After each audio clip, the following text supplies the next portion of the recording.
Hello दोस्तों, आपका स्वागत है। आज हमारे साथ हैं चाइल्ड स्पेशलिस्ट डॉक्टर जलज बजाज सर। दोस्तों, आज की वीडियो में ख़ास तौर से हम बच्चों के हेल्थ इश्यूज़ के बारे में चर्चा करेंगे।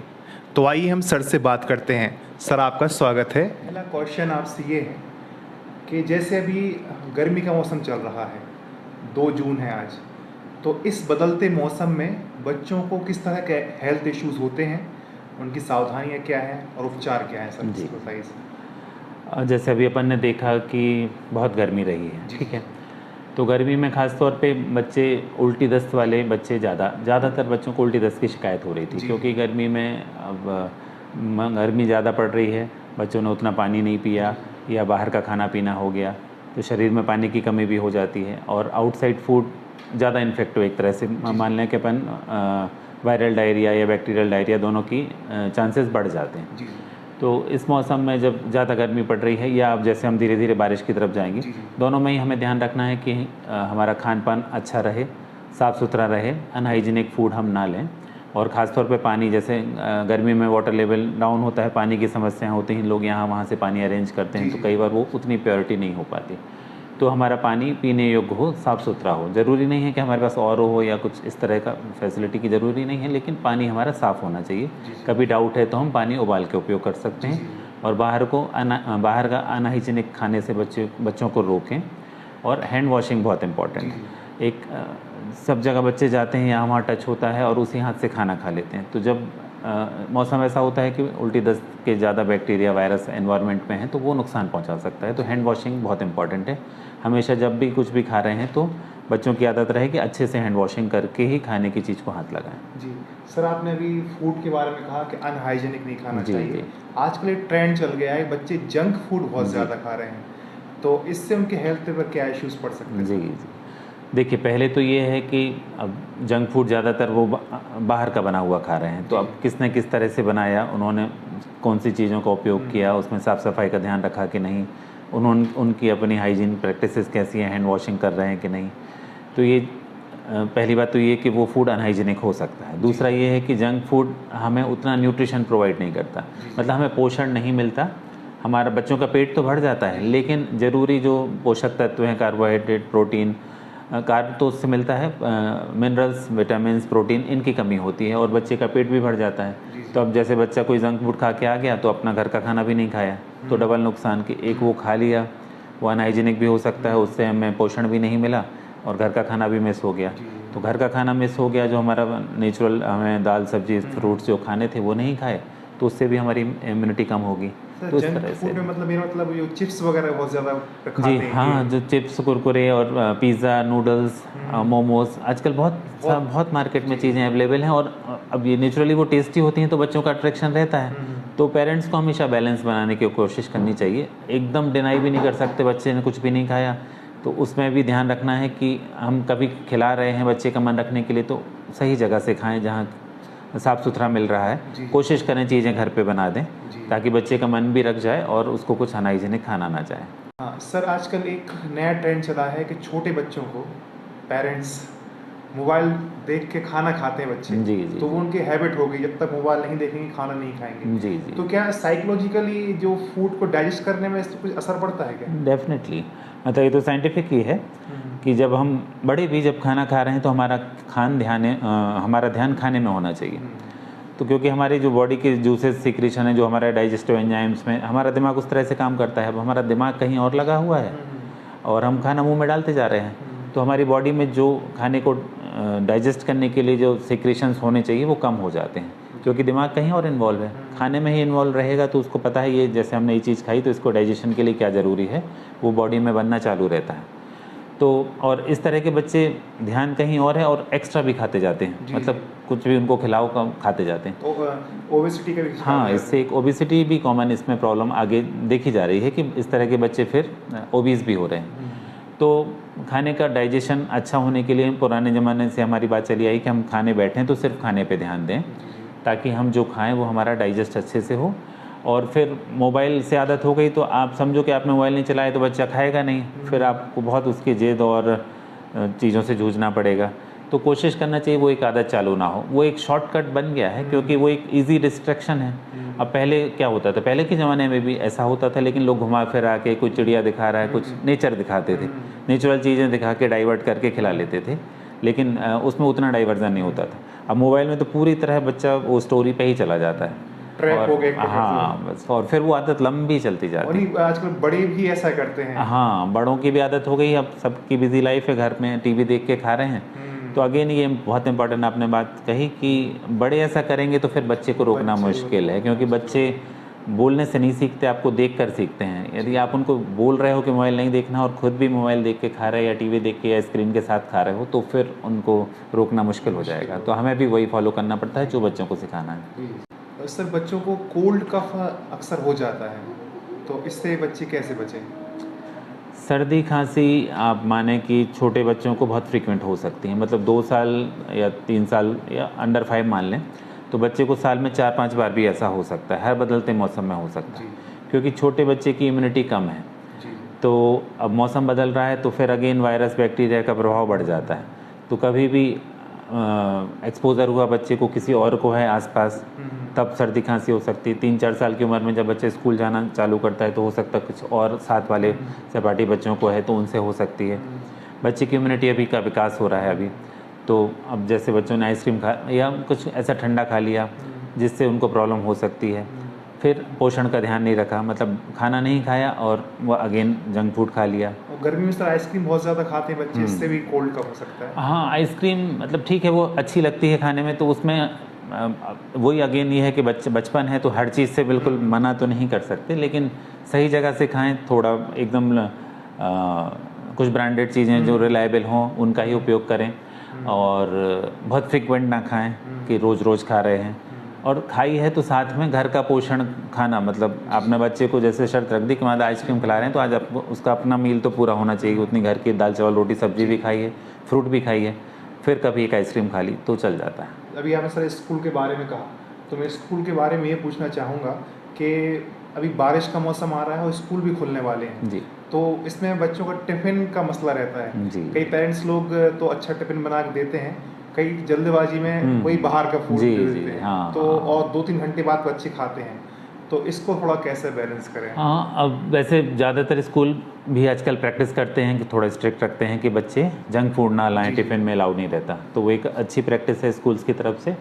बाकी घर का खाना जो अपन बना सकते हैं, अब कई बार अर्ली मेरे ख्याल से अब 7:30-8 बजे स्कूल चालू होंगे, तो होममेड प्रिपरेशन जो हो सकता है, जैसे एक पूड़ी तो हमारा हमेशा से रहा है, पूड़ी पराठा जो हमारा घर का खाना है, मतलब रोटी ले जाएं तो जिनका प्रिपरेशन हो जाए और बच्चा खाना सीख जाए तो वो तो अच्छा है कि रोटी सब्जी ले जाए या पूड़ी सब्जी ले जाए। और खाने की वैरायटी में कुछ लोग इडली भी ले जाते हैं, तो मतलब ये है कि हमें वही अगेन जल्दी करने के चक्कर में या ब्रेड चिप्स इस तरह की चीज़ें टिफ़िन में ना भेजें, क्योंकि वो तो फिर अक्सर ये समोसा रख देते हैं, चिप्स रख देते हैं। जी, तो ये हाइजीनिक नहीं है। और घर में जो आप बना सकते हो प्रिपरेशन, एक वो ध्यान रखना है। और हेल्दी फूड अब अपन सब समझते हैं जो हमारा मेन डाइट है, मतलब गेहूं से बनी हुई चीज़ें और राइस से बनी हुई चीज़ें हो सकती हैं, इडली एक अच्छा ऑप्शन हो सकता है, कुछ और मूंग दाल के चीले होते हैं, कुछ और जो घर में होम बेस्ड चीज़ें बन सकती हैं उन पर ही ध्यान देना चाहिए। सर, वेट गेन के बारे में पूछना चाहूँगा, कुछ बच्चे बहुत ज़्यादा दुबले पतले होते हैं, उनका वेट गेन नहीं हो रहा है, तो उसके लिए क्या करना चाहिए? जी जी, अब अगेन वेट गेन का बहुत इम्पॉर्टेंट इशू है, मतलब ज़्यादातर पेरेंट्स, मतलब 10 में से 7-8 बच्चे हम मानेंगे कि हमारे वज़न के पीछे चल रहे हैं, और 5 से 6 बच्चों में खून की कमी भी देखने आ रही है। तो अब ये उल्टा, मतलब माँ से ये साइकिल चालू हो जाती है। जैसे माँ यदि कमज़ोर रही है, बच्चा कम वज़न का पैदा हुआ, बहुत सारे बच्चे ऐसे हैं, तो वहाँ से ही मतलब माँ के पास आयरन की कमी रही संभवतः, फिर बच्चा कम वज़न का पैदा हुआ तो उसका धीरे धीरे वज़न बढ़ा, ठीक है। अब वहाँ से भी इम्पॉर्टेंट ये है कि माँ का दूध भी मिले बच्चे को। जिन बच्चों को सिर्फ माँ का दूध मिल रहा है 6 माह तक, उनका विकास ज़्यादा अच्छा होता है, उनका दिमाग ज़्यादा अच्छा होता है और उनकी इम्यूनिटी भी ज़्यादा अच्छी होती है। आपने सुना हो पहले 2-3 दिन का जो गाढ़ा दूध होता है, कोलेस्ट्रॉल हम उसको कहते हैं, वो बहुत इंपॉर्टेंट है पूरे जीवन के लिए। मतलब कई बार वो ऑपरेशन वाली जो मदर्स हैं, कई बार वो ब्रेस्ट फीडिंग नहीं करा पाएंगी, उन्होंने लेट हो गया, कोलेस्ट्रॉल नहीं मिला, तो समझिए वहाँ से हमारा काम चालू हो गया। तो कोशिश करना है कि माँ का दूध ही मिले बच्चे को शुरू में और 6 माह तक सिर्फ माँ का दूध मिले। उसके बाद 6 माह के बाद उतना ही इम्पॉर्टेंट है कि बच्चे का 6 माह से खाना चालू हो जाए। जैसे ही बच्चा 6 माह का पूरा होता है तो उसको ठोस आहार मिलना शुरू हो जाना चाहिए, बहुत महत्वपूर्ण बात है। वहाँ से ही बच्चे को 3 से 4 मील हमें देना शुरू करना है, मतलब मसला हुआ अनाज, फल और सब्जियाँ, जो हम घर में इजीली अवेलेबल फूड है वही देना है, जो मौसमी फल सब्जियाँ हैं और अनाज। वहाँ से बच्चे की खाने की आदत डालना है। इसके बाद भी कुछ लोग ये सब भी सही कर रहे होते हैं, पर फिर भी कभी कभी बच्चा फ्रिक्वेंटली बीमार हो जाता है, तो थोड़ा वेट गेन किया, फिर बीमार हुआ, फिर पीछे आया, ये सब चलता रहता है। तो इसमें परेशान नहीं होना, कोशिश यही करना है कि हम एक मतलब ये स्टैंडर्ड गाइडलाइन हमारा कि 6 माह तक माँ का दूध, उसके बाद सॉलिड डाइट चालू हो जाए और 2 साल तक हम माँ का दूध दे पाएँ तो अच्छी बात है। और ये बिस्किट, चिप्स, कुरकुरे, ये मतलब शुरू से ही एक प्रैक्टिस है बिस्किट से खाना शुरुआत करने की। बहुत लोग शुरू में 6 महीने में ही बिस्किट शुरू करते हैं, पर बिस्किट, टोस्ट, ये सब हमें अवॉइड करना है, सब चीज़ें नुकसानदायक हैं। नेचुरल डाइट जो प्राकृतिक रूप से ज़मीन से पैदा हो रहा है वही डाइट हमें बच्चे को देना है, उसी के साथ आगे बढ़ना है। पहले 2 साल ही सबसे इम्पॉर्टेंट है, उसमें हमने यदि खाने की आदत अच्छी डाल ली तो फिर एक पैटर्न बना रहता है, बच्चा खाना सीख जाता है, उसकी आदत में आ जाता है। जी। तो जैसे 3 to 4 मील्स हमारा, और फ्रूट ज़रूर होना चाहिए, ग्रीन वेजिटेबल्स ऐड होना चाहिए, और प्रोटीन सोर्स हमारा मेनली दाल होता है, या जिसको एक्सेप्टेबल है वो एग या मीट या वो सब ले सकते हैं, पर प्रोटीन भी होना चाहिए और मिनरल विटामिन खाने में होना चाहिए, और जंक फूड मतलब हम जितना रोक सकें। हाँ वो सर, अभी गर्मी बहुत ज़्यादा है तो कई बच्चे पहले एसी या कूलर में रहते हैं, एकदम बाहर चले जाते हैं। जी जी। तो इससे उनके बॉडी टेम्परेचर पर असर पड़ता है। हाँ बिल्कुल। तो इससे क्या लू लगने की संभावना ज़्यादा रहती है? हाँ, इसमें ये है कि अब एसी टेम्परेचर लोग जैसे 24-25 या कुछ 18-20 भी चला लेते हैं। एक तो एसी का टेम्परेचर बच्चे के लिए 26 से 28, ठीक है, तो वो जो एसी यूज़ कर रहे हैं उनको ध्यान रखना है 26 से 28। फिर होता है एक कि वो बच्चा जब मूव करने वाला है तो पहले हम एसी बंद कर लें, ठीक है, पता है कि हमें बाहर जाना है, निकलना है, तो ताकि वो एक्लेमेटाइज हो सके, मतलब अब जो आने वाले वातावरण में जा रहा है उसके अनुकूल वो टेम्परेचर को मेंटेन कर सके। क्या हो रहा है कि कोई 20-25 पे है और एकदम से बाहर 40-45 में चला गया, तो इस स्थिति में बॉडी को फिर मैनेज करना पड़ता है बैलेंस बनाने के लिए। हम जैसे 20-25 पे कोई है भी तो दाने के 15 मिनट पहले वो एसी बंद कर लें, रूम टेम्परेचर नॉर्मल पे आ जाएँ, फिर धीरे बाहर जाएँ, तो नुकसान होने की संभावना कम होती है।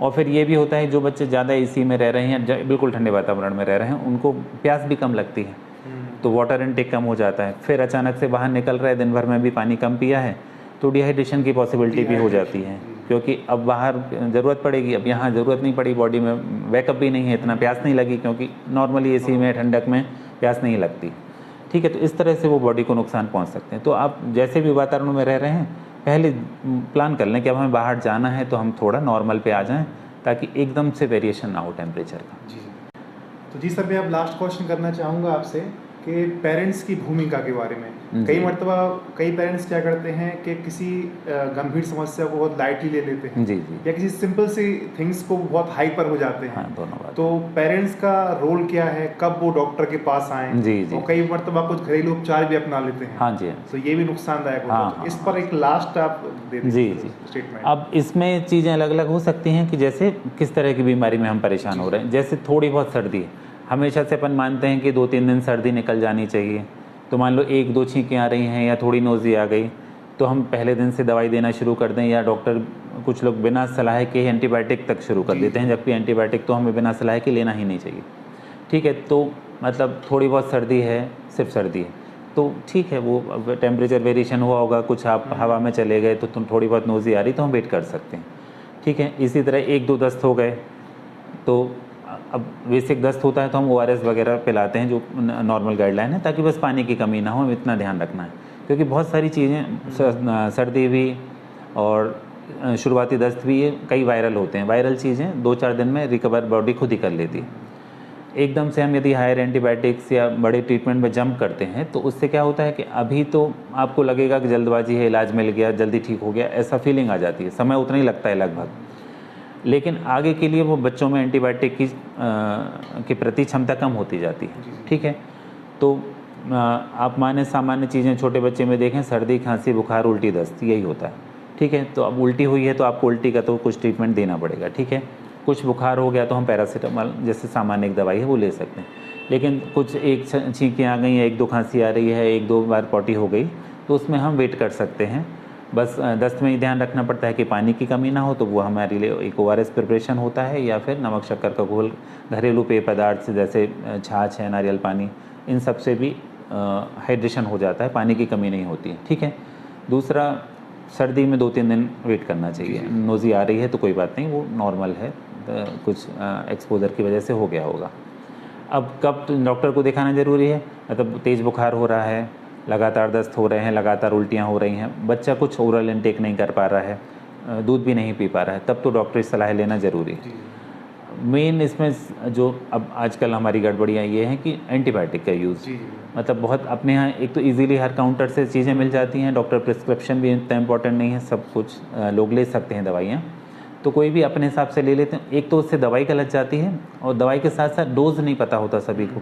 कई बार क्या होता है कि हम अंडर डोज ले रहे हैं या ज़्यादा भी ले लिया, सबकी बॉडी अलग अलग है। हाँ, और वेट बच्चों का पर केजी के हिसाब से डिसाइड होता है, बहुत पर्टिकुलर डोजेज होते हैं। यदि हम गलत डोज ले रहे हैं तो असर भी नहीं करेगा, और गलत डोज लेने से फिर वो उसके बॉडी में उसके प्रति रेजिस्टेंस भी डेवलप होता है, तो वो भी आगे नुकसानदायक है कि फिर अब आपको उससे ऊंची दवाई खानी पड़ेगी तब असर करेगी। तो कोशिश करना है एकदम से दवाइयों पर जंप नहीं करना है, और एंटीबायोटिक हो सके तो डॉक्टरी सलाह से ही लेना है, अपने आप से तो कभी नहीं लेना। बेसिक चीज़ें ORS, पैरासीटामोल, ये हम घर में ले सकते हैं, कभी उल्टी की दवाई। जी तो sir thank you so much sir, आपने अपना बहुत ही कीमती वक्त दिया। हो सकता है कि हमारा ये जो इंटरव्यू है इसको देख के बहुत से पेरेंट्स लोग बहुत कुछ सीखें जी, और उस पर वो अमल भी करें। तो thank you so much sir. Thank you.